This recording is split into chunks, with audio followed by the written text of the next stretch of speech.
Bismillahirrahmanirrahim. Assalamualaikum warahmatullahi wabarakatuh.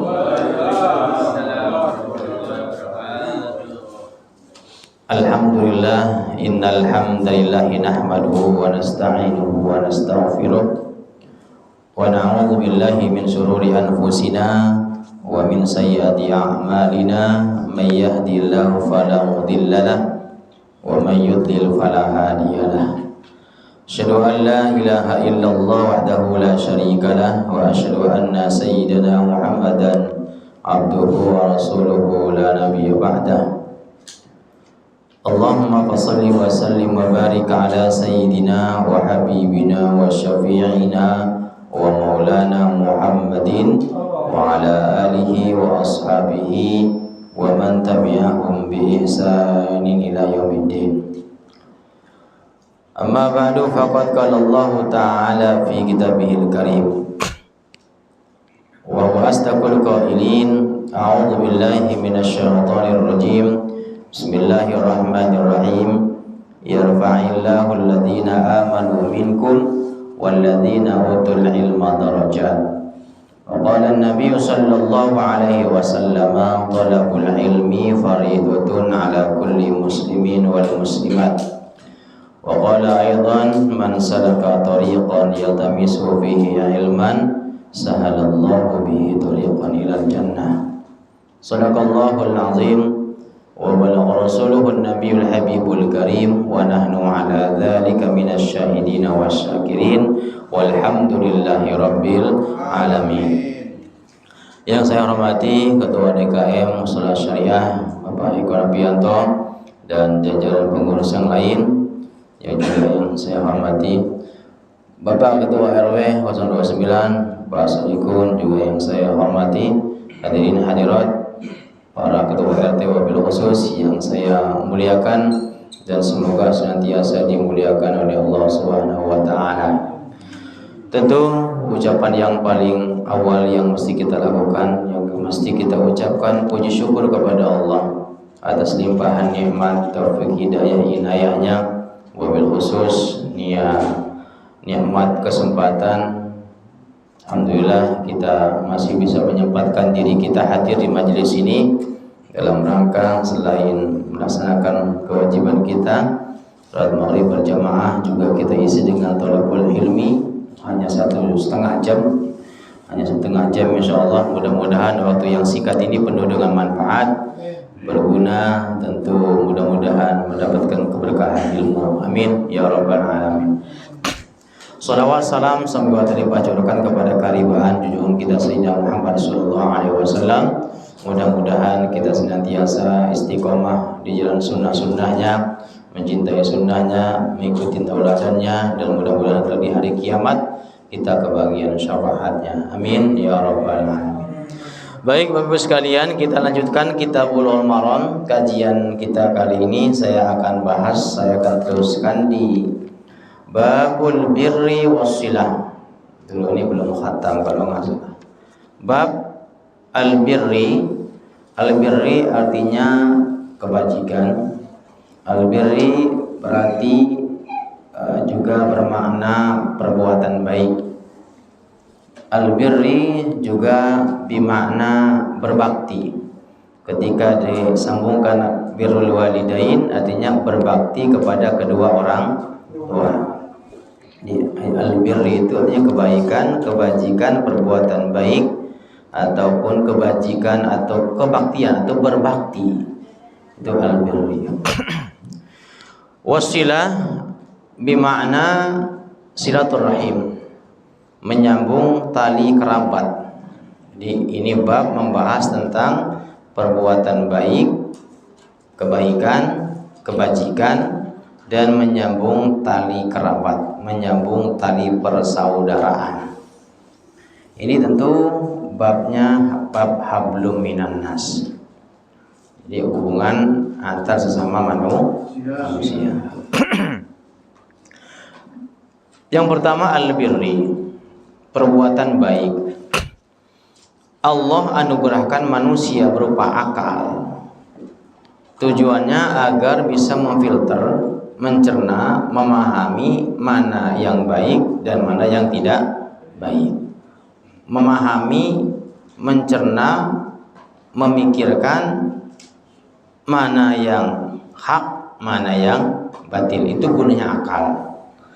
Jadi pada dasarnya ketika manusia menggunakan akalnya, sebelum adanya hukum pun, dasarnya manusia itu tahu mana baik, mana tidak baik. Tetapi manusia itu enggak semuanya menggunakan akal sehatnya. Ketika melihat satu masalah, melihat satu perkara, terkadang akalnya dibelenggu oleh nafsunya. Nafsunya lebih menguasai daripada akalnya, sehingga terjadilah manusia tersebut terjerumus dalam kebatilan, atau dia tidak bisa menggunakan akal sehatnya karena akal sehatnya telah ditutupi, dibelenggu, dikuasai oleh yang namanya hawa nafsu. Tidak berfungsi akal sehatnya. Ketika manusia menggunakan akal sehatnya, ditambah lagi dengan keimanan dan ketakwaan kepada Allah, itulah sebenarnya jalan terbaik untuk menuju kebahagiaan, atau bahasa syariatnya surga lah, kebahagiaan. Jadi sebetulnya tiket surga itu mudah. Sudah ketemu al-birri was-silah. Coba sini Pak. Ya. Di penghujung.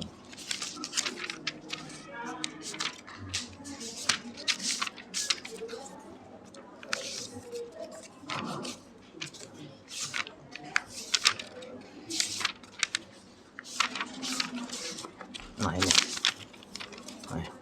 Halaman 298. Halaman 298. 298. Sudah ketemu? Ya. Saya ulas kembali tentang al-birri atau perbuatan baik. Jadi sederhana sebenarnya, mencari tiket surga itu mudah sebenarnya. Cuma banyak yang ogah nyari tiketnya. Cukup menjadi baik, cukup menjaga hubungan baik kepada Allah, hubungan baik kepada kedua orang tua, hubungan baik kepada tali kerabat, tetangga, sesama, surga. Sederhana, simpel. Laksanakan kewajiban kita sebagai muslim. Nggak usah gotol-gotol amat sebenarnya. Ini kita bicara tentang ini ya, tiket surga ya. Bukan berarti saya nggak nganjurin kita ibadah yang banyak, bukan. Kita nggak bicara konteks di sana.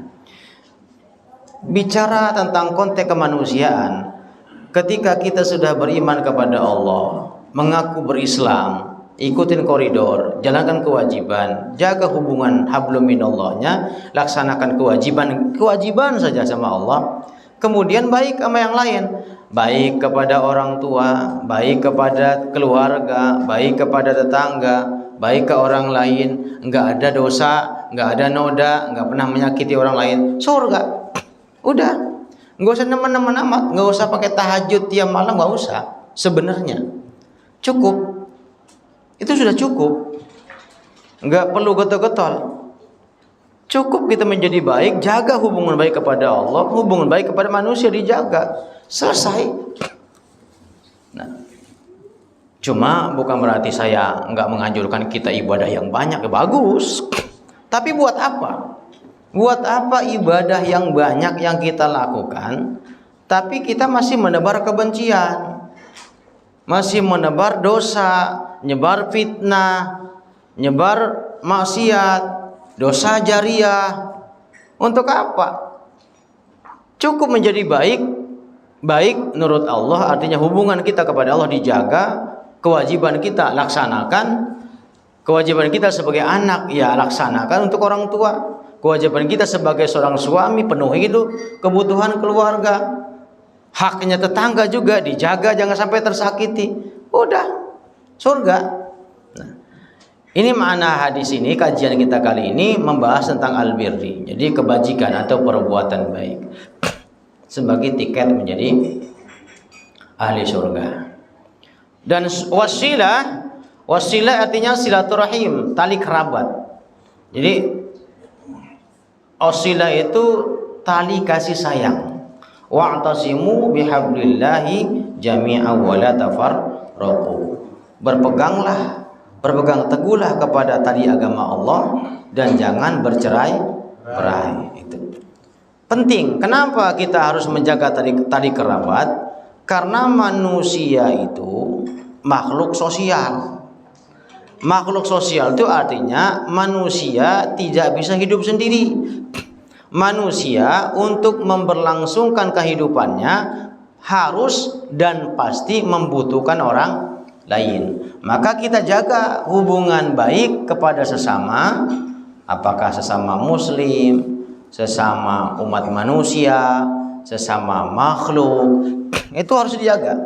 Wabil khusus silaturahim itu ya tentu kita jaga hubungan sesama manusia, baik muslim ataupun non muslim, dijaga tali kerabatnya, jangan sampai rusak. Hadis yang pertama, man ahabba ayyubsata lahu fi rizqihi wa ayyunsa'a fi atharihi falyasil rahimahu. Ini udah dibahas ya, nggak apa-apa deh ya, udah terlanjur, namanya nasihat. Man, siapa orang ahabba yang ingin ayyubsata lahu, diluaskan atau dilapangkan baginya, fi rizkihi, yaitu dalam rizkinya. Siapa orang yang rizkinya pengen banyak, pengen luas, pengen lapangkan. Nah, sebelum saya teruskan, rizki yang mesti diluruskan, cara pikir kita, mindset kita. Kadang-kadang kalau ngomong rezeki itu duit. Ya Bu ya, Bu, Ibu, udah nyambung belum? Udah, tadi masih rame banget tadi. Bu, rezeki itu apa? Duit. Tuh kan, duit. Kalau ngomong rezeki, duit. Ini masalahnya. Kenapa kita tuh nggak pernah bahagia? Karena di benak pikiran kita yang namanya bahagia itu uang. Banyak uang bahagia. Itu mindsetnya kan? Banyak harta. Iya, banyak harta bahagia. Itu kan pikirannya kan? Coba saya tanya, emang pasti orang banyak harta bahagia? Coba saya tanya. Coba yang banyak harta, Pak Eko jawab.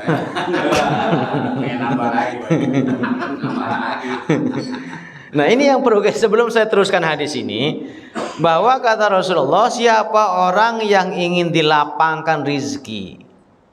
Nabi nggak bilang duit loh. Siapa orang yang ingin dibanyakin uang atau siapa orang yang pengen dibanyakin harta, nggak begitu ngomongnya. Tapi siapa orang yang ingin dilapangkan rizki, itu maknanya luas. Betul, ada pepatah begini, bahwa apa gitu bahasanya itu, segalanya butuh uang, tapi uang bukan segalanya. Bener ya? Ya. Ini dua-duanya bener, gak ada yang salah. Segalanya butuh uang. Nggak ngapain harus dengan uang. Main TikTok, uang. Main Facebook, uang. Main WA, uang. Jajan online, uang. Judi online. Uang semua. Apa yang nggak butuh uang? Makan mati pun butuh uang. Tapi sebaliknya, uang bukan segalanya, karena nggak semuanya bisa dinilai dengan uang. Contoh kebahagiaan. Yang bilang banyak uang bahagia siapa? Yang jamin banyak uang bahagia siapa? Sekarang begini, duit banyak, sampai 1 miliar, 3 miliar dah uangnya dah. Duit banyak duitnya. Beli apapun mampu, beli apapun gampang.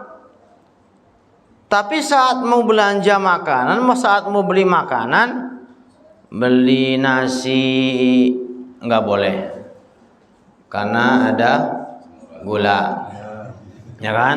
Pengen makan pakai lauk yang rada-rada sedep gitu kan, yang gurih-gurih, yang lemak-lemak, nggak boleh.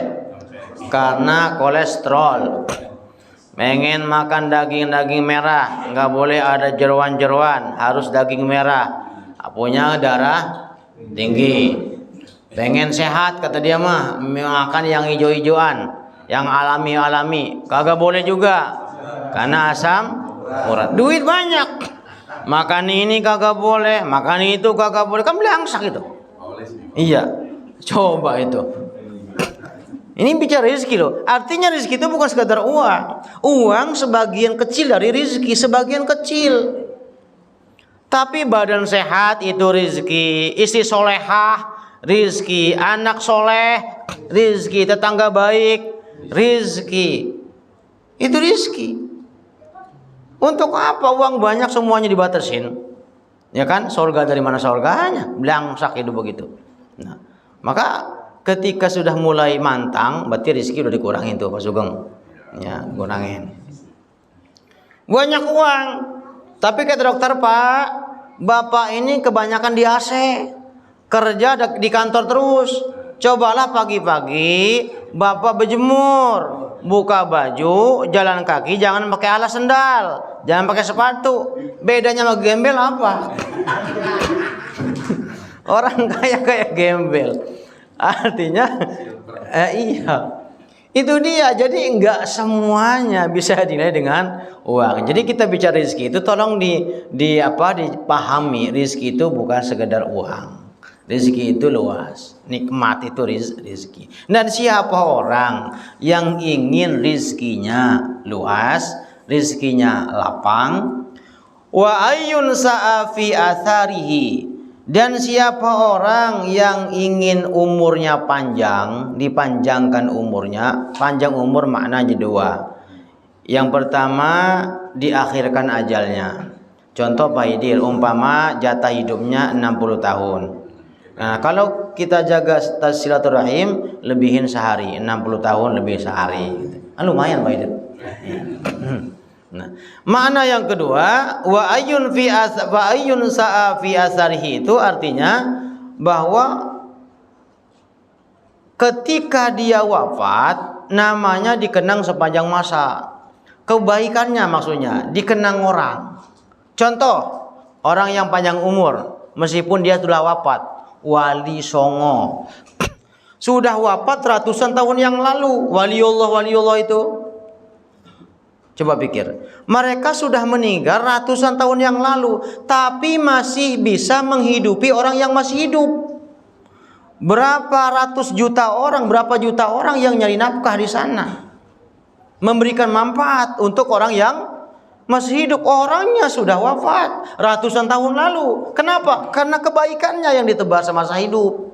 Nah, ini maksudnya. Jadi umur panjang itu ya bisa umurnya yang dipanjangkan, bisa juga artinya namanya akan dikenang sepanjang masa. Dan siapa ingin keduanya, rezekinya lapang atau luas, umurnya dikenang kebaikannya, panjang umurnya, maka rumusnya kata Rasul, falyasil rahimahu, maka sambunglah tali kerabat, sambunglah tali kasih sayang. Rezeki. Ya, benar gak sih ucapan Rasul? Jadi kalau pengen rezeki banyakin berteman. Itu maksudnya. Orang banyak teman, banyak rezeki. Benar gak? Orang yang gak berteman, yang gak punya teman, rezekinya sempit. Saya karena teman saya banyak, saya telepon aja Pak Idir, tolong dong pasang tenda. Datang Pak Idir, karena kenal. Coba kalau kita gak pernah keluar, Pak Idir, minta tolong dong Pak, pasangin tenda. Mau siapa lu digituin? Kenal kagak apa kagak, tahu minta tolong. Rizki, ketika orang mau ngebantu kita karena kenal, kita nggak canggung minta tolong, mereka bantu. Kenapa? Kenal. Karena kita menjalin tali kerabat, tali kasih sayang. Itu rizki Pak.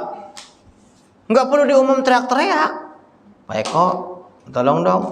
Mengerahkan teman-teman. Kenapa? Rizki. Karena buah daripada pergaulan, kekerabatan. Makanya nggak bisa kita hidup dewek-dewek, itu nggak bisa. Pasti butuh orang lain. Bohong. Karena sampai saat ini Pak Sugeng, nggak ada orang mati mandi sendiri, nggak ada. Ayo sok, ayo, ada nggak? Ya, mati mandi sendiri gitu. ngapain sendiri, gali kubur dewek, nguburin sendiri, ada nggak? Pasti butuh orang lain. Bahkan orang kaya pun nggak mungkin nggak butuh orang lain. Mentang-mentang kaya, terus nggak butuh orang, bohong. Seberapapun banyak duit Anda yang Anda miliki, tetap aja butuh orang lain. Gali sepeteng orang lain, bangun rumah orang lain, yang nandur, yang nanam padi orang lain. Ada orang kaya nandur dewek gitu, nanam padi sendiri gitu. Pasti butuh orang lain. Jadi nggak bisa. Maka sambunglah tali kerabat, sambunglah tali silaturahim. Kalau ingin dilapangkan rezeki, banyak teman, anak lulus sekolah, teman banyak, nggak pusing pak. Bro, ada nggak lowongan kerjaan tempat ente? Enak ngomongnya. Memang rezeki dari Tuhan, rezeki dari Allah betul, tapi kan nggak nyepluk jatuh ke kepala kita pak, lewat tangan-tangan manusia. Rezeki lewat tangannya orang Jepang, rezeki kita lewat tangannya orang Cina, lewat tangannya orang Korea. Pak Redi dari Cina, Jepang, iya kan? Ya, Pak Wiono dari Cina, kan? Iya lewat tangan Cina rezekinya kan? Memang dari Allah semua, tapi kan perantara manusia. Allah tebarkan rezeki di muka bumi kan lewat tangan-tangan hambanya. Jadi bab muamalah itu jangan saklek, dikit-dikit kafir. Nah kalau begitu mah kita nggak usah ngapa-ngapain pak. Apa yang nggak hubungan sama orang kafir?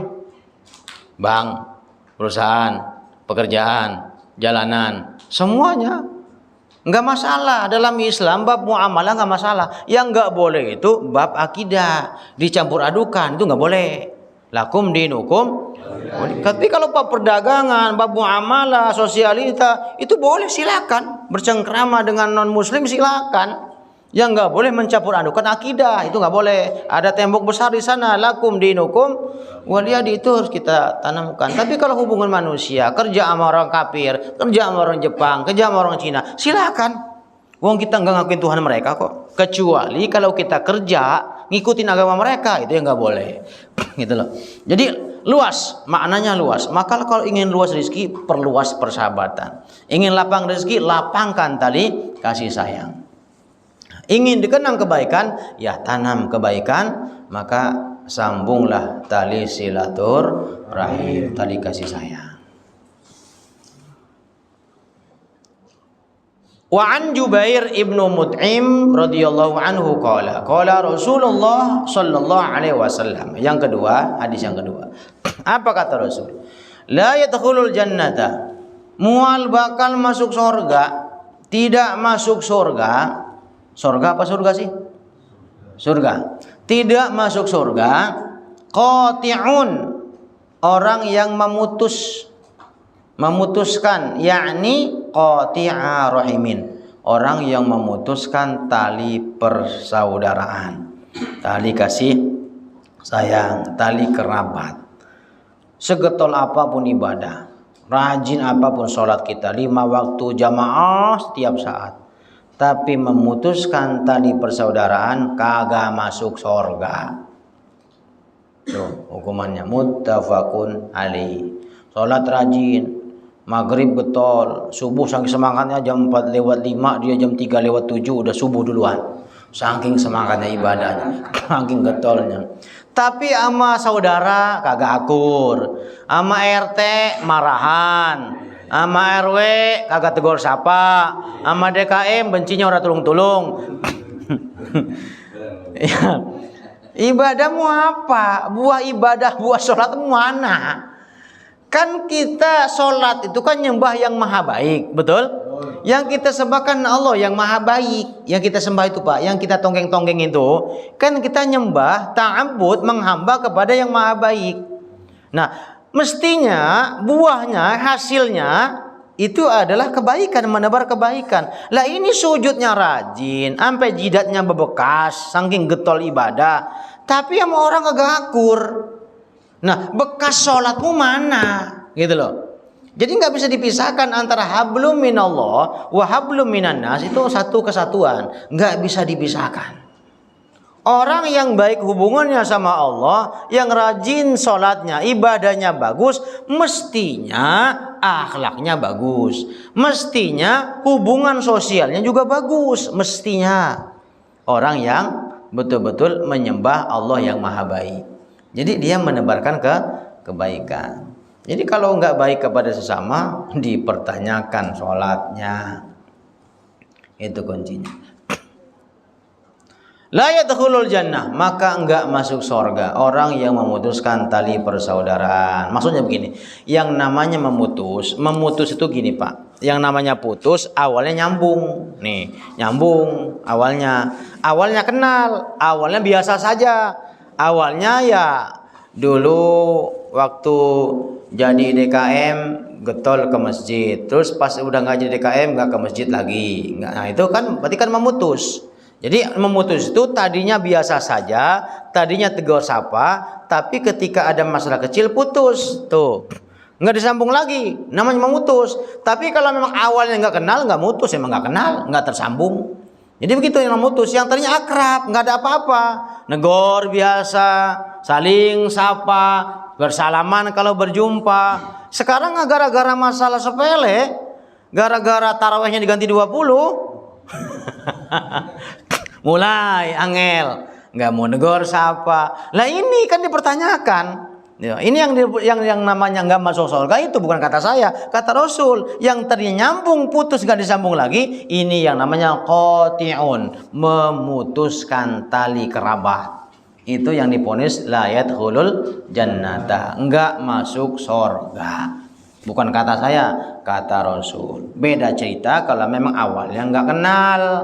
Itu emang nggak ada tersambung, nggak ada hubungan, nggak kenal, nggak akrab, itu tidak memutus. Tapi kalau tadinya akrab, tadinya akur, gara-gara warisan tanah sepetak, ya ribut sama keluarga, nggak tegur siapa, itu memutus tali kerabat. Itu yang diponis kagak masuk surga. Yang ketiga, hadis dari Mughirah bin Syub'ah bahwa Rasul mengatakan, innallaha, sesungguhnya Allah, harrama, mengharamkan, alaikum, bagi kalian. Allah mengharamkan bagi kita, satu, uquqal ummahat, doraka ama ibu. Ranking satu ini. Allah mengharamkan kepada kita doraka sama ibu. Ya ama bapak juga doraka, tapi tingkatan derajat itu ibu lebih tinggi 3 tingkat dibanding ayah. Kan ibu ada lagunya ibu-ibu ya dalam qasidahnya kan. Ibu, engkaulah wanita yang mulia, derajatmu 3 tingkat dibanding ayah. Mengandung, melahirkan, mengandung lagi, lahir lagi, ngandung lagi, lahir lagi, banyak sekali. Ya Bu ya, ngandung lagi, lahir lagi, 3 tingkat. Doraka, haram bagimu durhaka kepada ibu, juga bapak, tapi ibu lebih bahaya dorakanya. Kenapa? Pak Eko waktu lahiran bini ngeliat nggak bini lahiran? Ya. Lihat, bagus. Pak, kalau bisa, ini udah tua semua ya. Sudah bunting lagi dah. Ya, kalau saya ketika istri lahir normal, saya pelototin, saya liatin. Nah, apa tujuannya? 2. Ketika kita ngelihat ibu atau seorang istri melahirkan, kita temani dia melahirkan anak kita yang ingin dilahirkan sama istri. 1, belas kasih yang luar biasa kepada istri. Begitulah perjuangan seorang ibu. Jadi biar kita makin sayang sama bini. Begitulah perempuan melahirkan anak. Yang kedua, ingat kita, oh berarti ibu saya ketika melahirkan dulu begini perjuangannya. 5 air yang pernah saya sampaikan ya. Ada 5 air yang dikorbankan seorang ibu untuk anaknya. 5 macam air. Ya, tengoklah pas lahiran. Pertama, yang dikorbankan seorang ibu untuk anaknya adalah air ketuban. Orang siapapun dia nggak bakal bisa beli berapa harga air ketuban seorang ibu. Yang ada yang di klinik jual ketuban, Bu? Ada? Nggak ada. Nggak bisa dibeli dimanapun air ketuban. Itu diberikan sang ibu kepada anak cuma-cuma. Satu pun anak di dunia nggak ada yang mampu beli bayar tuh air ketuban. Pecah air ketuban. Duh, pengorban seorang ibu. Apa itu ketuban? Ketuban itu selain pelindung si jabang bayi, ketuban juga merupakan makanan, nutrisi kita saat kita dalam perut ibu. Jadi makan ketuban. Bayangkan kalau nggak ada ketuban, ya nggak hidup kita, modar kita. Diberikan cuma-cuma sama seorang ibu kepada anak. Itu perjuangan mereka yang mereka tumpahkan untuk anaknya tanpa kita bisa mampu membayarnya. Yang kedua, air yang ditumpahkan seorang ibu cuma-cuma tanpa pamrih dan manusia nggak bisa membelinya, nggak bisa ngebayarnya, itu air darah. Air darah lahiran. Biasanya kan tempat lahir anak kan sempit, kepala anak godel gede, diapain? Dibeset, Pak. Makanya lihat Pak Jenal, dibeset, muncrat darah, tuh air darah, pengorban seorang ibu, luar biasa beratnya. Bener nggak, Bu? Ibu, bener, tuh air darah, air yang dikorbankan seorang ibu kepada anak. Kenapa kita nggak boleh durhaka? Ketiga, air yang dikorbankan seorang ibu tanpa seorang anak bisa mampu membeli menebusnya, yaitu air ASI, air susu ibu. Tidak ada air susu di muka bumi sebaik air susu. Air susu yang paling bagus di muka bumi adalah air susu ibu. Silahkan cek di laboratorium manapun, air susu ibu. Mereka ikhlaskan untuk anaknya. Tidak ada satupun dada seorang ibu ada bandrol harga berapa harga ASI untuk anaknya, karena kita nggak bakal mampu membelinya. Itu air pengorban yang ketiga seorang ibu untuk anaknya. Yang keempat, air keringat membesarkan kita dari buayan sampai sekarang menjadi orang.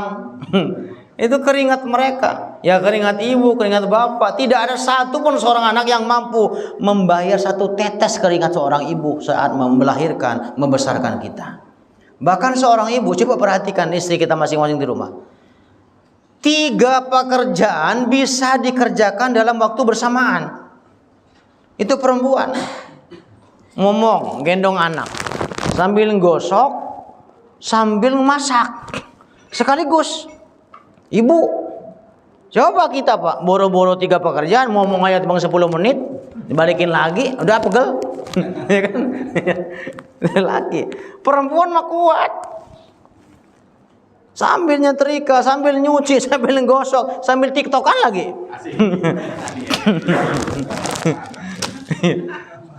Perempuan hebat. Air keringat mereka nggak bisa kita tebus. Kenapa Nabi bilang jangan neraka? Itulah pengorbanan seorang ibu. Yang terakhir, air yang ditumpahkan seorang ibu untuk sang anak sehingga kita sukses jadi seperti saat ini adalah air mata. Nah, kita nggak lihat Pak, karena Bapak kan masih kecil waktu itu. Anak dulu mah nggak ada yang sedikit, paling dikit 5 ya. Nah, saya 8, ada yang 12, ada yang 13 anak zaman dulu mah. Sawah 3 petak, anak 7, anak 8. Coba mikir, bisa hidup semua.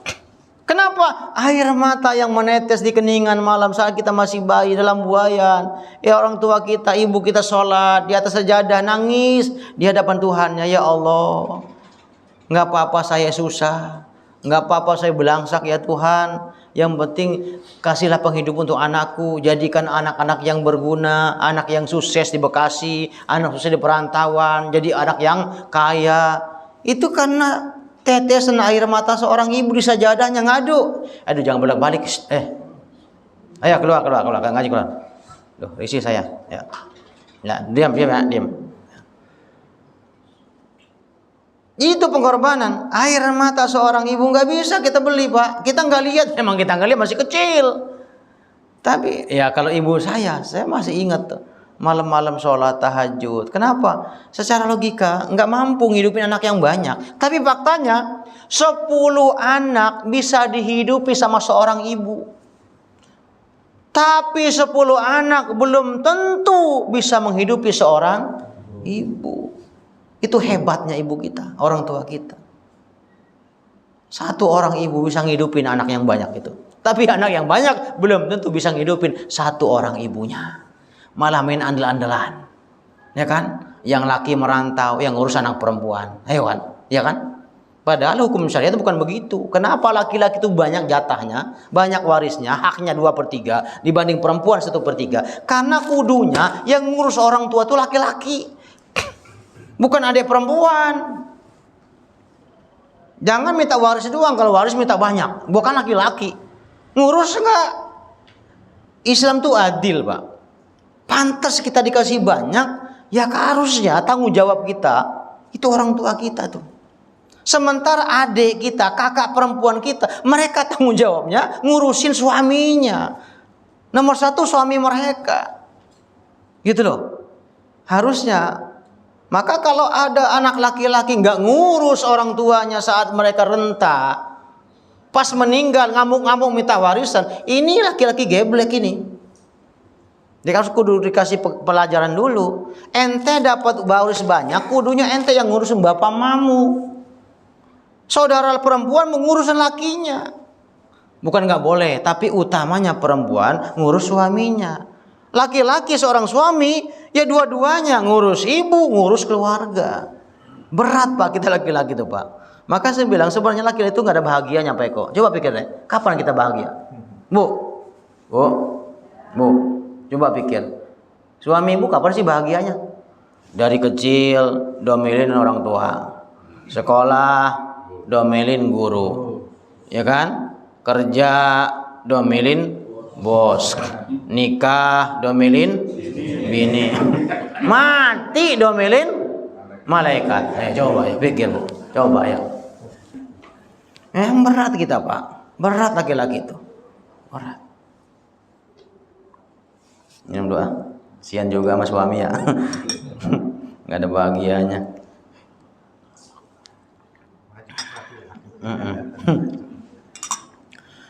Maka yang diharamkan sama Rasulullah, alaikum huquqal ummahat, doraka kepada orang tua itu haram hukumnya. Apalagi kepada seorang ibu.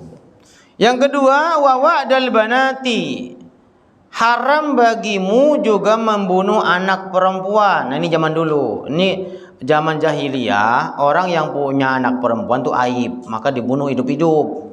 Sebelum Islam datang, ya orang jahil begitu. Kalau punya anak laki, keren, hebat, jantan. Anak perempuan, aib, maka dibunuh, diam-diam, dikubur hidup-hidup. Ini haram hukumnya. Tapi sekarang Rasulullah nggak ada. Masih ada ya? Anak bunuh, bapak bunuh anak, bapak bunuh istri. Iya, masih ada. Ini haram hukumnya, ngebunuh anak karena takut aib. Wa man'an wahati, juga Allah mengharamkan bagimu, melarang bagimu, tidak menyukaimu. Wa man'an wahati, menolak orang yang meminta-minta. Nah, ini dilema, harus dijabarkan ini. Satu sisi kita nggak boleh nolak orang minta-minta, ya. Tapi sisi lain, menjadikan minta-minta sebagai pekerjaan juga haram. Paham maksudnya? Menolak orang minta-minta itu diharamkan, dilarang sama Allah. Tapi menjadikan pekerjaan, menjadikan minta-minta sebagai pekerjaan, itu juga nggak boleh. Jadi di mana posisinya? Apa yang kita ambil? Ketika ada minta-minta, kalau kita ingin berpikir nggak mau pusing gitu ya, ya silakan berikan siapapun dia. Mau dia berbohong untuk apa? Katanya untuk yayasan, pakai ID card, pakai pesantren, ternyata buat makan. Kalau kita niatnya ya udah terserah dia lah. Macam Pak Wing kan gitu kan, bodoh amat lah buat apa. Bagus, nggak masalah. Tapi kalau kita yang maaf, meragukan orang yang meminta-minta karena terlihat dia mapan, terlihat dia masih gagah, sementara maaf, lingkungan kita banyak fakir miskin, kita pengen efisien. Kita pengen sedekah kita tepat sasaran. Kita saksikan betul agar kita ada rasa nyaman. Ya monggo, dua pilihan. Mau memberikan secara ikhlas siapapun dia, untuk apa uangnya? Bagus, tetap dapat pahala, tidak hilang pahalanya. Adapun dia berbohong, ternyata bukan untuk pesantren, bukan untuk yayasan, bukan untuk yatim piatu, buat makan dia, dosa dia. Nah, tapi kalau kita pengen efisiensi karena kita sedekahnya sedikit, pengen sedekah sama orang terdekat, bagus juga, nggak salah. Karena memang sedekah itu diutamakan kepada orang yang terdekat, terutama kerabat. Jangan sampai kita nyumbang kemana-mana, lewat online, nyumbang lewat transfer, tapi ada ipar kita, sepupu kita, ponakan kita yang miskin, yang yatim, nggak disumbang, itu dosa. Jadi sedekah itu utamakan kepada kerabat. Adiknya abang kita, ponakan kita, cucu kita, itu dulu dahulukan.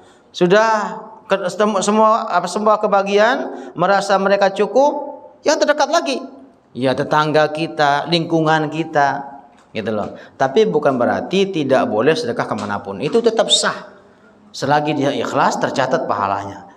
Tapi kalau kita umpama meragukan orang yang minta-minta yang nggak kita kenal, khawatir ini nggak tepat sasaran, harusnya jatahnya saudara kita, jatahnya keluarga kita, kerabat kita, orang yang ada di lingkungan kita, kok kita ngasih di luar? Ya boleh juga, gitu loh. Dan yang terakhir, masalah hal minta-minta, nggak boleh. Zaman dulu diperbolehkan minta-minta karena miskin papa. Jadi gini, dulu yang namanya orang kaya ngasih pinjaman kepada orang miskin semau dia. Sekarang mah nggak ada perjanjian pak, nggak ada tanda tangan kontrak, kredit, nggak ada. Zaman dulu orang kaya ngasih duit, ngasih modal ke orang miskin, pokoknya balikin sekian. Ketika nggak bayar disita semua hartanya, miskin. Nah itu dia boleh minta-minta. Hanya untuk makan semata, bukan untuk memperbagus rumah. Kalau ada orang minta-minta untuk memperbagus rumah, itu udah haram, itu udah mata pencarian. Tapi kalau dia minta-minta yang sebatas makan, untuk keberlangsungan hidupnya, untuk makan anak-anaknya, boleh minta-minta.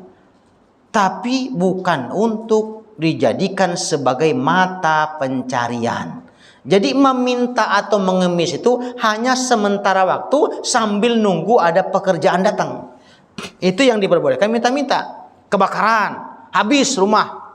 Umpama bangkrut usahanya, habis semua. Gembel, minta-minta. Sambil ikhtiar, ketika kita berhasil sudah dapat pekerjaan, usahanya susah, hentikan minta-minta. Ini mah kagak. Rumahnya mewah di Cirebon, Indramayu, masih balik lagi ke stasiun. Dari Indramayu pakai baju bagus dari Cirebon, sampai stasiun Tambun salin dia pakai baju sobek-sobek. Saya pernah mergokin, soalnya pernah mergokin di situ stasiun. Oh begini kelakuannya. Jadi mereka turun rame-rame tuh dari daerah sono, daerah Cirebon sono, dari bandara ke bandara ke stasiun Tambun. Saya perhatiin ganti baju Pak Sugeng. Jadi baju sono bagus, bajunya rapi. Nah pas ganti yang sobek-sobek. Nah di jalan kaki tuh stasiun Tambun.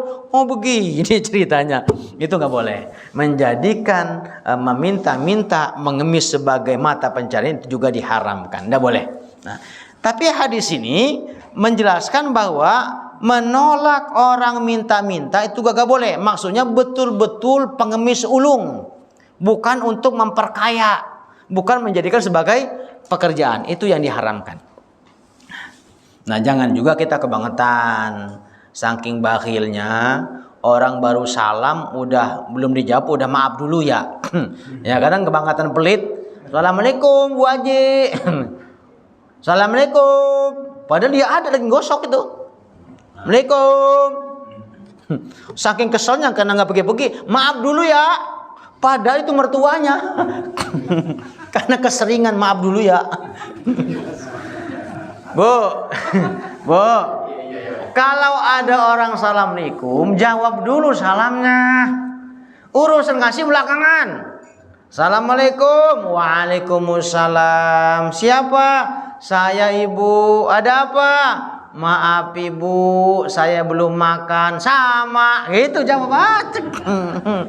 Iya kan, yang penting salam kan wajib jawabnya. Urusan ngasih mah ya belakangan. Minta sodakohnya bu, mohon maaf, nggak boleh bohong bu, nggak boleh bohong. Jangan bilang nggak punya uang, ntar hilang beneran loh. Katakan, katakan. Kalau ada yang minta, katakan padanya, maaf, saya bukan nggak punya uang, bapak, tapi hari ini saya lagi pelit. Jujur, jangan bilang kagak punya uang. Maaf ya bu, saya bukan nggak mau ngasih, tapi hari ini kan hari Selasa. Biasanya saya Selasa tuh rada pelit. Besok aja datang lagi besok dia nagih. Assalamualaikum Bu Haji. Waalaikumsalam. Ada apa? Yang kemarin bu, maksudnya mau minta, katanya kemarin pelit, sekarang barangkali kagak. Maaf masih gitu, gitu jujur. Jadi jangan kebangetan mentang-mentang nggak ngasih main maaf aja. Nah gitu ya, jangan. Itu jangan nolak orang minta-minta, apalagi salam, wajib jawab salam. Nah, itu yang ketiga. Yang keempat, wa karihalakum, Allah tidak menyukai bagimu, Allah tidak menyenangimu, kila wa qala, mengatakan kata orang. Atau kila wa qala itu kabar burung, kabar yang belum jelas kebenarannya. Main share-share baik, ini dosa jariah, hati-hati. Main share-share konten yang belum tentu benar, jangan di-share. Karena itu kalau di-share lagi jadi dosa jariah. Kalau itu isinya tuduhan, isinya fitnah, tuduhan belaka, belum jelas kebenarannya, itu jadi dosa jariah. Bayangkan, satu dosa saja itu akan tetap tercatat. Gimana kalau di-share dengan ratusan orang, ribuan orang, jutaan orang yang baca kabar dari kita yang kita share, padahal salah, padahal nggak benar. Itu yang masuk. Kenapa diharamkan? Nggak boleh menyampaikan berita yang belum tentu kebenarannya. Haram hukumnya. Berikutnya yang ke-5, wa kasratas su'al, dan Allah juga tidak menyukaimu banyak nanya. Nah ini bawel. Nanya boleh, bertanya itu karena dua faktor. Orientasi bertanya, satu, karena ketidaktahuan. Yang kedua, untuk memperjelas masalah, karena kita belum paham, belum jelas. Udah tahu tapi remeng-remeng, diperjelas. Nanya boleh. Enggak boleh nanya begini. Contoh sekarang nih ada pengajian, nanya sama saya, pas saya jawab, tapi kan menurut saya. Nah itu tuh yang banyak nanya. Menurut saya, dia nanya, butuh jawaban. Ketika seorang guru sudah menjawab, terima aja dulu. Terima. Nanti ketika umpama kita ngaji tempat lain atau di guru lain, ya terima aja juga, terima. Masalah mana yang benar, Allah akan kasih hidayah buat kita. Ini yang benar. Tapi saya rasa setiap guru menjawab pertanyaan itu punya referensi. Apalagi guru kita yang ngajar sini, guru kita ngajar di sini itu semua pakai kitab, ada nasnya, bukan ceramah pak, ada pertanggungjawabannya. Tahu nggak orang ngajar seperti kami ini? Orang ngajar itu sebelum mereka ngajar macam ini, mutolaah pak, namanya mutolaah. Jadi belajar dulu semalam, makanya semalam kan subuh jam 4, saya 2:30 udah bangun, baca kitab sebentar, mempersiapkan, oh besok materi ini. Materi ini saya nggak belajar lagi. Kenapa? Karena subuh tadi saya bahas ini, makanya sekalian aja ke sini. Jadi kalau ada pertanyaan saya udah tahu. Jadi ketika kita bahas materi ini, kemungkinan pertanyaan seperti ini. Jadi malam itu sebelum kita ngaji udah paham. Kalau kita bahas bab ini, biasanya pertanyaannya ini, maka kita baca syarahnya. Itu loh. Enaknya kalau ngaji pakai kitab. Tapi kalau ngajinya ceramah umum, itu enggak juntungan pak, ngalor ngidul ngomongnya. Makanya saya sebenarnya kurang suka ceramah itu. Mendingan saya ngaji. Kalau ngaji ya kita ikutin nas.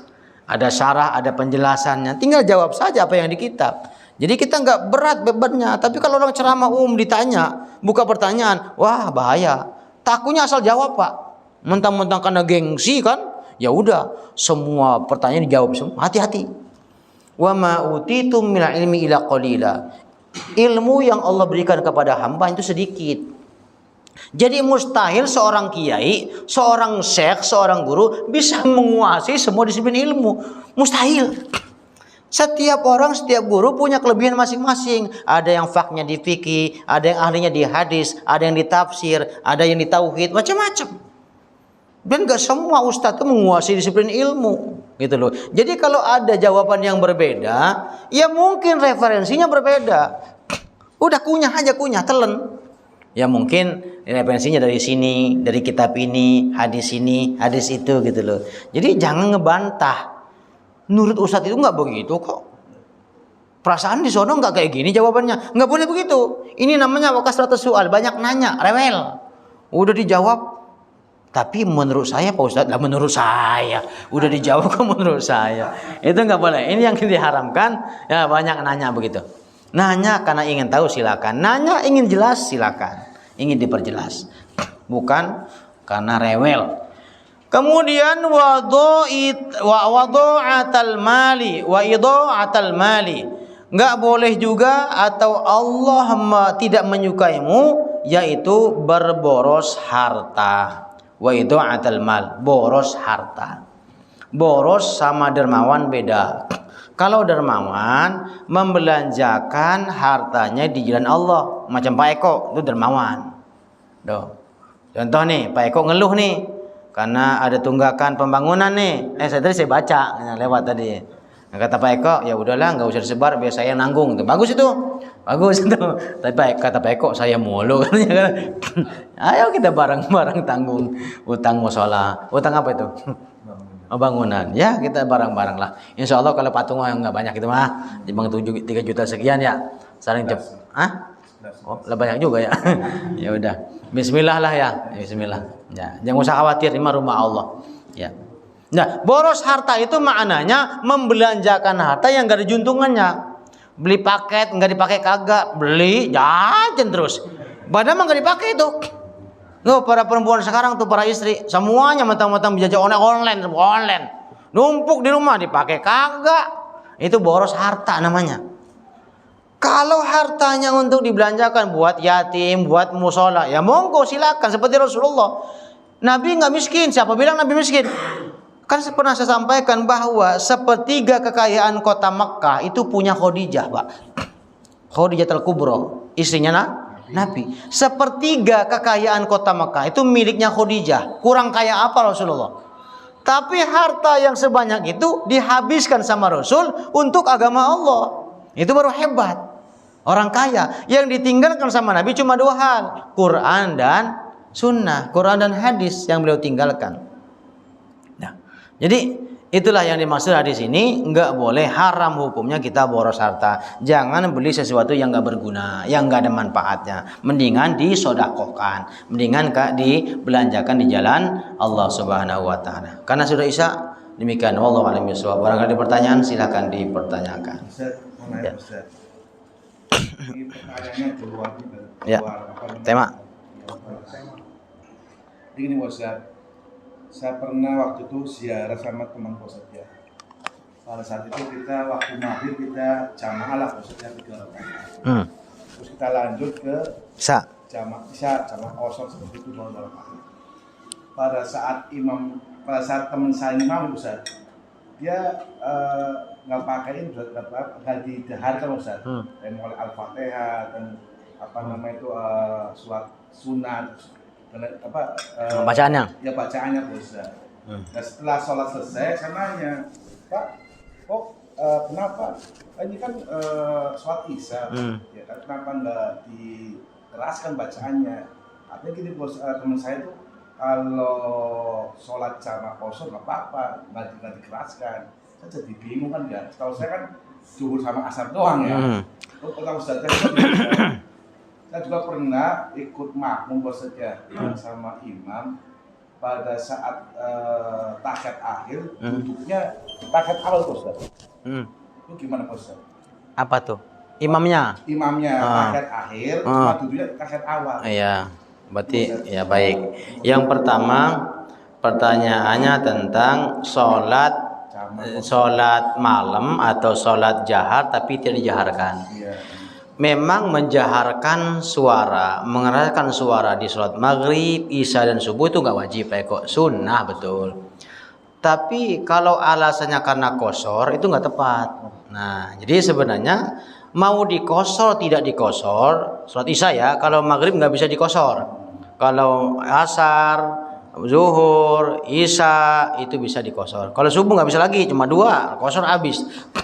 Jadi mau dikosor tidak dikosor, kalau kita sholat jahar seperti maghrib, isya dan subuh, ya sunnahnya diangkat suaranya, dikeraskan. Jadi kalau alasan dia karena nggak apa-apa karena kosor itu nggak masuk akal.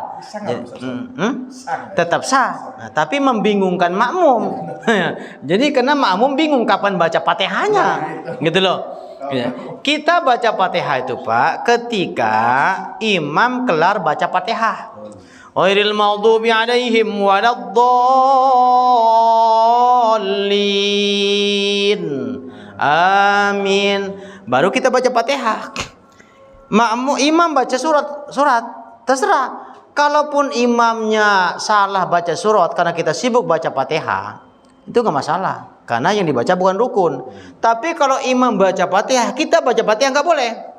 Karena itu rukun qauli. Jangan sampai imam ngaco baca Fatihahnya. Nah, kalau imamnya ngaco, repot, nggak sah sholat kita. Karena Fatihah merupakan rukun, gitu loh. Tapi sebenarnya yang betul itu yang pernah saya terapkan, tapi diterapkan dibatuk-batukin saya, didehem-dehemin. Ketika imam baca ghairil maghdubi alaihim waladdallin, harusnya imam berhenti sejenak, ngasih kesempatan makmum baca Fatihah dulu sebenarnya. Walaupun nggak nyampe kelar nggak apa-apa, separuh lah paling tidak, gitu loh. Jangan langsung baca surat. Masalahnya yang jadi persoalan ketika saya praktekin ini di belakang dehem. Saya berapa kali nemuin jamaah sini batuk mulu. Tahiyat lama dikit. Kalau niatnya ngasih kode ke imam itu makruh Pak. Gak boleh batuk itu ngasih kode. Gak boleh. Antepin aja. Kecuali kalau imamnya mati baru gantiin. Atau imamnya tidur, sujudnya kelamaan, nggak tahu tidur. Nah baru kita tegur. Lah imam timung lama sebentar. Nah itu kenapa saya kadang-kadang nggak mempraktekkan ngasih jeda setelah ghairil maghdubi alaihim waladdallin amin, karena suka reseh makmumnya, nggak sabaran. Kalau udah satu nyaut sana. Saya yang paling sering tuh tahiyat, paling sering tuh. Saya pengen doa panjang loh sedikit tahiyat tuh, kan sunnah kan. Tapi awalnya mah dikit. Dan seorang nyautin. Ya udah, kita kalau udah mendapati makmum yang reseh begini, assalamualaikum udah. Nggak boleh bikin kesel makmum, gitu loh. Itu kadang-kadang. Jadi saya belum dengar kalau sholat jahar boleh sholat qashar boleh disirkan. Ya tentunya ya menjaharkan sholat jahar, mensirkan sholat jahar itu sunnah, bukan wajib sebenarnya, bukan rukun, sah-sah saja. Tapi membingungkan makmum kapan dia baca Fatihahnya, itu masalahnya. Yang kedua tentang kelupaan imam sifat duduk tasyahud. Begini. Pertama, pernah saya sampaikan di bab fikih ya, bahwa sifat tasyahud itu beda-beda. Kalau Imam Hanafi, seluruh duduk dalam sholat itu duduknya iftiros semua. Hanafi, iftiros itu duduk seperti duduk di antara dua sujud atau tahiyat awal.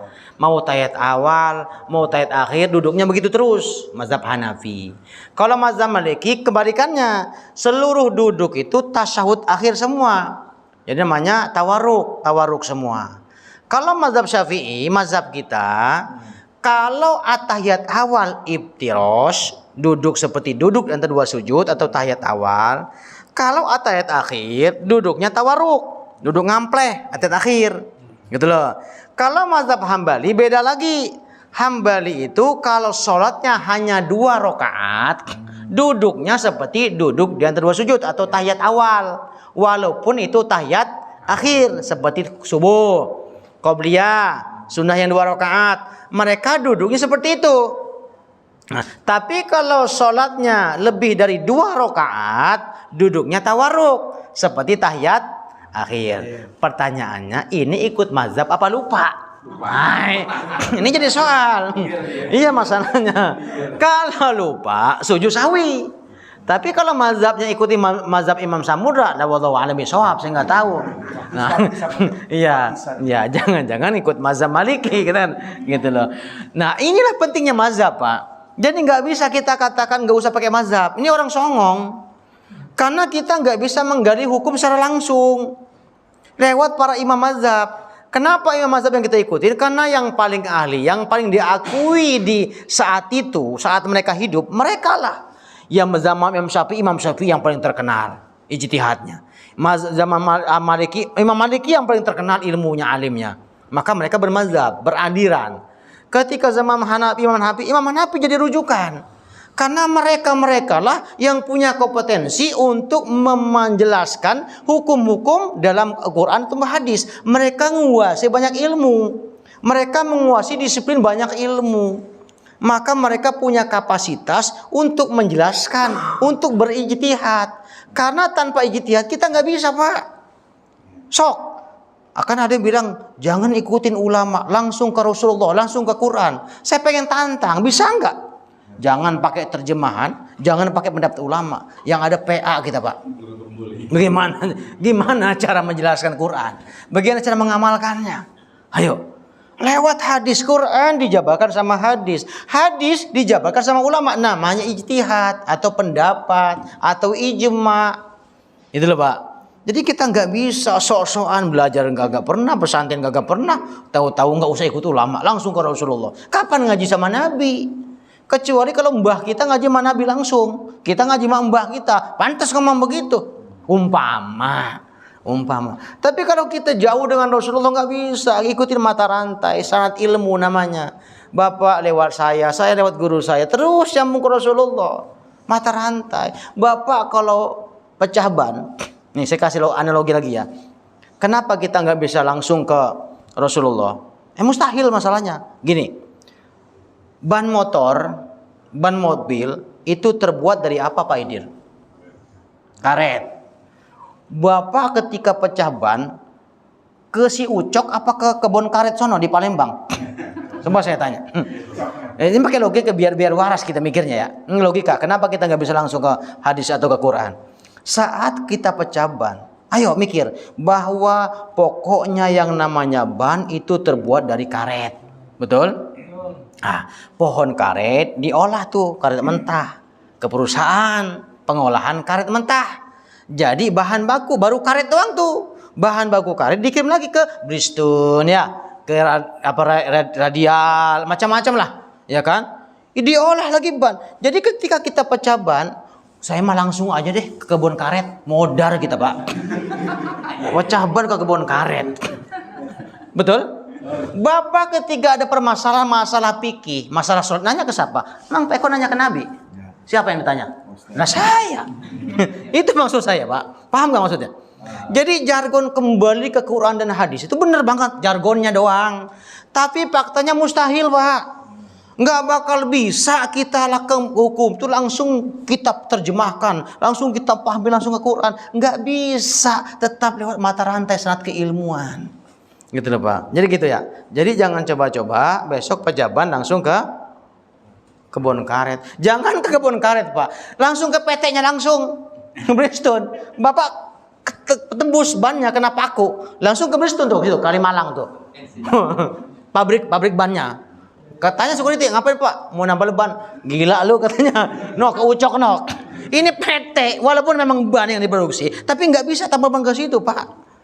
Lewat si Ucok itu yang di pinggir jalan. Mereka yang ngerjain. Betul? Itu analoginya. Jadi nggak bisa langsung ke Rasulullah tuh, nggak bisa. Tetap belajar lewat para pewarisnya Nabi. Innal ulama warasatul anbiya. Toh ulama itu pewarisnya para Rasulullah, para anbiya. Wallahu a'lam bishawab. Lagi? Ya enggak, Marwe? Masalah memutuskan silaturahmi. Iya. Ini terjadi di lingkungan kita. Yang terjadi antara muslim sama non muslim. Yang terjadinya akur, gak ada les, gak ada bersapa, itu hukumnya gimana? Ya. Nah, Pak, yang namanya dosa kepada manusia, siapapun dia, ketika kita menorehkan noda dosa, tetap dosa. Yang namanya dosa sama manusia, ke siapapun kita berbuat dosa, ya, sekalipun dia non muslim, tetap dosa. Ketika hatinya tersakiti, dosa tetap tercatat. Kecuali kalau kita berperang melawan kafir harbi, Pak. Kafir harbi itu seperti Israel. Nah, kalau kita tempeleng nggak apa-apa. Kafir harbi itu orang kafir yang memerangi muslim. Kita serang lagi mereka, modar kita mati syahid. Mereka modar jadi jihad. Tapi sono nampolnya Israel. Jangan teriak-teriak di sini. Nah, ini bicara tetangga. Nggak boleh kita menyakiti tetangga apapun agamanya. Karena hablum minas itu artinya berhubungan sama manusia, nggak pandang agama apa, ras suku apa. Apapun rasnya, apapun sukunya, kalau kita menyakiti dia, tetap tercatat dosa. Wa awwalu ma yuqda bainan nasi fid dima. Memang kata Rasul, awwalu ma yuhasabu bihil 'abdu yaumal qiyamati shalah. Perkara yang pertama kali Allah tanyakan kepada seorang hamba di hari kiamat urusan salat. Itu baru koma, Pak, belum titik. Lanjutan hadis ini, wa awwalu ma yuqda bainan nas wa bil khusus fid dima. Tetapi perkara yang langsung dijatuhkan hukumannya tanpa ditanya lebih dulu adalah dosa sama manusia. Terutama adalah hal darah atau membunuh, menumpahkan darah. Jadi kalau kita umpama punya dosa sama manusia, di hari kiamat kalau kita belum meminta maaf kepadanya, masih tercatat dosa kita, ditunda surganya. Karena kita dituntut dulu. Sama orang yang pernah kita zolimi, siapapun dia nuntut ke Allah, ya Rob, dia pernah menghardik saya, mengambil hak saya, dia pernah menyakiti saya, memfitnah saya, maka pahala kita diberikan ke dia. Kalau kurang kebaikannya, kembalikan ke kita, dibalikin ke kita. Itu namanya bangkrut. Orang yang bangkrut seperti itu bahaya. Dosa sama manusia itu bahaya. Dosa kepada Allah bahaya, tapi dosa kepada manusia juga lebih bahaya malahan. Kenapa? Kalau dosa kepada Allah, itu taubat nasuha, Pak. Kelar urusan sama Allah. Tapi kalau dosa manusia, nangis darah pun belum dihapus kalau kita belum minta maaf. Itu abotnya dosa manusia seperti itu. Maka ayolah, jangan lagi ribut. Gak usahlah kita saling boikot. Apa sih untungnya saling boikot?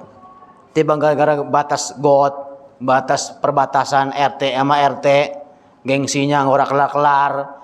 Ya, RW-nya manapun tetap aja begini-gini kene. Saking kena pada kepala batu semua, nggak ada yang mau ngalah. Apa hebatnya coba kita mengkuat-kuatan? Apa hebatnya? Saya dulu pertama kali RW pun, Pak, kalau bisa keamanan disentralkan saja. Ya, sedikit tentang muamalah ya, hubungan kita, lingkungan kita. Saya berapa kali nyarankan, bisa nggak sih keamanan di lingkungan perumahan yang nggak banyak ini cukup sentralkan saja. Dikumpulkan bareng-bareng, ada keamanan siang, keamanan malam. Toh pintu yang dijaga kan cuma satu, Pak. Betul? Kalau malam kan cuma satu doang. Indah sekali. Bukalah itu buat sentral jalan raya kita. Ini tutup. Malam cukup ngejedok sono. Keamanan jangan di situ ngejedoknya. Ke sono ngejedoknya, Pak. Pintu utama. Ini kan kekunci semua. Ngapa ngumpet di situ keamanannya? Tapi nggak pernah dengar, makanya saya malas juga ngasih masukan ke RW atau ke sentralkan saja keamanan biar nggak ego-egoan. Pegang satu, kalau di bawah tuh ada tentara, ada polisi yang sebagai pembina keamanan. Hebat banget itu, indah. Siang ada yang jaga. Kalau malam warganya masuk ketahuan mana warga mana bukan, betul? Bukain tuh portal kalau warganya. Kalau bukan ditanya, Bapak mau kemana? Bapak siapa? Di sini ada siapa? Itu namanya hebat. Ini memang enggak, mana pemulung, mana pengemis, mana warga. Bahkan ketika saya masuk domain, itu tutup pintu, domain security saya. Malam-malam apa pulang ngaji, pas saya buka, Pak Ustadz kirain bukan. Nah makanya ngejedok di sono. Tapi angel tenanan diajak bagus tuh kayaknya susah, Pak. Kenapa? Egosentris. Orang ada yang mau ngalah. Timbang warga seencelup aja susah banget ya Pak. Bagaimana? Makanya saya paham RW berat banget berjuangnya. Kenapa? Itu tadi merasa hebat antara satu dengan yang lainnya. Nggak mau kalah.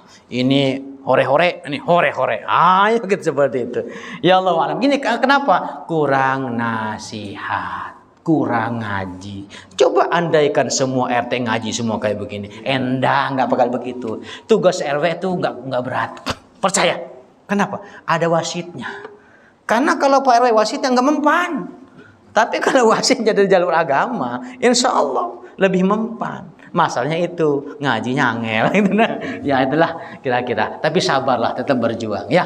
Yang paling tidak kita yang ngaji harus tahu bahwa kita nggak boleh menyakiti siapapun, apapun agama, ras dan sukunya. Wallahu a'lam bishawab. Ada lagi? Cukup ya? Ya, demikianlah kajian kita, semoga ada manfaatnya. Amin ya rabbal alamin. Al-Fatihah. A'udzu billahi minasyaitonir rajim. Bismillahirrahmanirrahim. Alhamdulillahirabbil alamin arrahmanir rahim maliki yaumiddin iyyaka na'budu wa iyyaka nasta'in ihdinas siratal mustaqim siratal ladzina an'amta 'alaihim ghairil maghdubi 'alaihim waladdallin amin. Ya mujibas sa'ilin Allahumma shalli wa sallim ala sayyidina Muhammad wa ala ali sayyidina Muhammad. Allahumma inna nas'aluka ilman nafi'a wa 'amalan mutaqabbalan wa rizqan halalan thayyiban barakan. Rabbana atina fid dunya hasanah wa fil akhirati hasanah wa qina adzabannar. Wa sallallahu ala sayyidina Muhammadin alhamdulillahi rabbil alamin. Wallahul muwaffiq ila aqwamit thoriq. Assalamualaikum warahmatullahi wabarakatuh.